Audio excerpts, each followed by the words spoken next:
One of the key skills for learning Power BI is data model conception. Well, what is a data model, you may ask? A data model is a blueprint or a simplified version that indicates how we organize data. Just like when building a house, we need a floor plan, a data model is crucial to us as we are analyzing data. The data modeling process is an exercise in understanding your data and requirements. And here is why it matters when working on Power BI. If something is not in your data model, you won't be able to use it during your analysis. How do we create a data model then? Well, let's first take a look at the big picture. Ideally, we'd like to take a real-life scenario and directly have a data model based on it. Realistically, the process is more detailed. Based on the real-life scenario, we first create a conceptual data model, then a logical data model, and finally a physical data model. It follows a rough 4-step process. Now, let's have a detailed look at part 1, conceptual data modeling. Think of it as understanding what's going on. At this stage, we want to understand and define what matters. What we want to do is to understand the story of the user. Now, let's start by a quick story. Sophia is the owner of a bakery in Paris called La Petite Boulangerie. She sells products such as baguettes, eclairs, and quiches, and seasonal items both in-store and online. Customers place orders which contain multiple products. Each product has a different price which is defined in a price chart shown in the bakery. Before we move on to the next step, let's take a look at some terms which will be useful. Entity. An entity is an item, object, or concept. It doesn't need to be something that can be physically touched. In our story, some examples of entities include La Petite Boulangerie, Sophia, as well as baguettes sold in the bakery. Entities by nature can be described by pieces of information called attributes. You can also think of these descriptions as characteristics or properties. For example, La Petite Boulangerie has properties such as its name, its location, the opening hours of the bakery, and the owner of the bakery. Now let's expand our imagination a bit and consider entity types. An entity type is like a category. For example, an entity type could be bakery. It's not one specific bakery, but the idea of a bakery. And under the entity type bakery, we could find several bakeries such as La Petite Boulangerie, as well as other bakeries such as Le Pain Quotidien or Boulangerie du Parc. And get it, in your data model, tables represent entity types and records in a table represent the individual entities. Now, let's get back to our original story. We've learned about the term entities, attributes, and entity types. In this very simple example, we can already identify a couple of entities and entity types. Sophia is an entity of entity type or category bakery owner.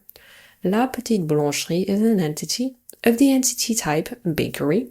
Baguettes, eclairs, and quiches are entities of the entity type product.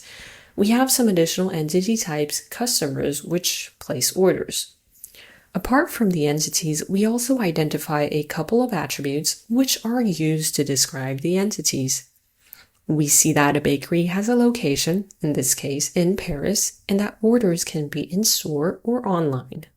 We also see that products have prices.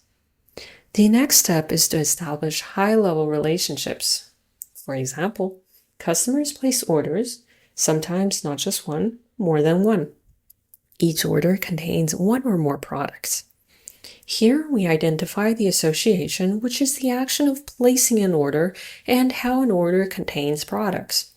Recall earlier that we talked about attributes. The entities in our story have attributes, for example, a customer having a customer ID or a product having a unit price. Relationships can have attributes too, for example, the time an order was placed. Attributes for relationships, however, are not always necessary. And that's how conceptual data modeling is done. Let's do a quick recap. We started from the story and identified key elements such as entities. We then established a high-level relationship in the story. This stage ensures that your model aligns with business goals before diving into technical details. We focus on the big picture and how entities relate to each other. Now let's move on to part 2, logical data modeling. This is the technical blueprint of your data relationships and attributes.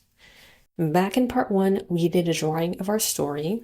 Now it's time to transform it into specific attributes and relationships.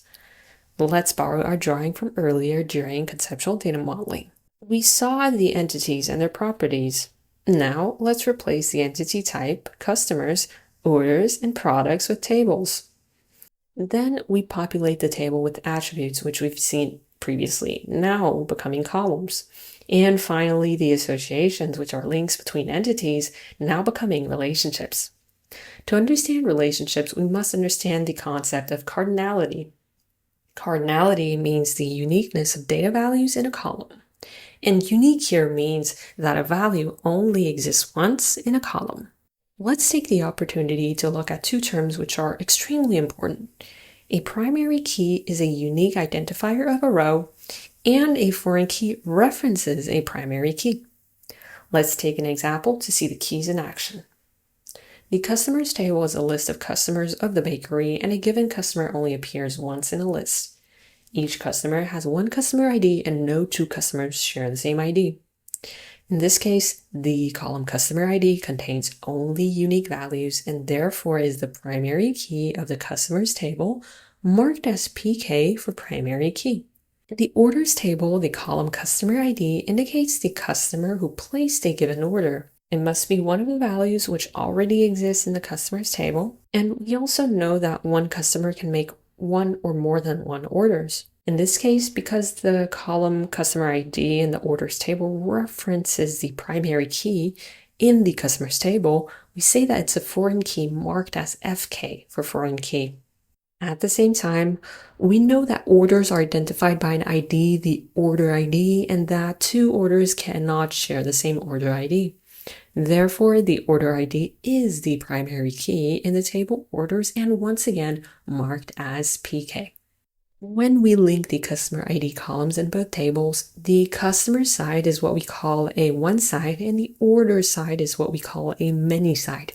And this is a classic case of the cardinality of one to many. In data models, we could observe that other types of cardinalities, such as one to one or many to many, also exist, and these all indicate how tables relate to each other. In Power BI, the cardinality of the relationship has an implication over the direction of filters. The filter always flows from the one side of the relationship to the many side. In a one-to-one relationship, the filter direction is from both tables, and for many to many, the situation is more complicated as the filtering could be double directional, which is not recommended in most cases, or single directional depending on adjustments. This is one of the reasons why many to many relationships are generally not recommended. Now, once relationships and the logical data model is defined, we can finally implement our design in Power BI Desktop. Here, we will not do a demo as it will be covered in a separate video. The general steps to achieve this are connect to the data sources and to load tables into the model and to create relationships which respect the cardinality as defined in the previous steps. And there you go. This is your schema, more specifically, a data model schema, which indicates how data points are organized and connected within the database or model. Congratulations, you just learned about the process of creating a data model. Now let's have a recap of the key takeaways. Number 1, data modeling is essential in Power BI. A data model is like a blueprint. It defines how data is organized and connected. Without a proper data model, you cannot analyze or visualize data effectively in Power BI. Number 2, conceptual data modeling starts with the story. We begin by identifying entities, their attributes, and the entity types. At this stage, we focus on understanding the business context and relationships at a high level. Number 3, logical modeling translates concepts into tables. Entities become tables, attributes become columns, and associations, they become the links between tables, which are relationships. We use primary keys to uniquely identify rows and foreign keys to connect related tables. Number 4, cardinality defines relationship structure.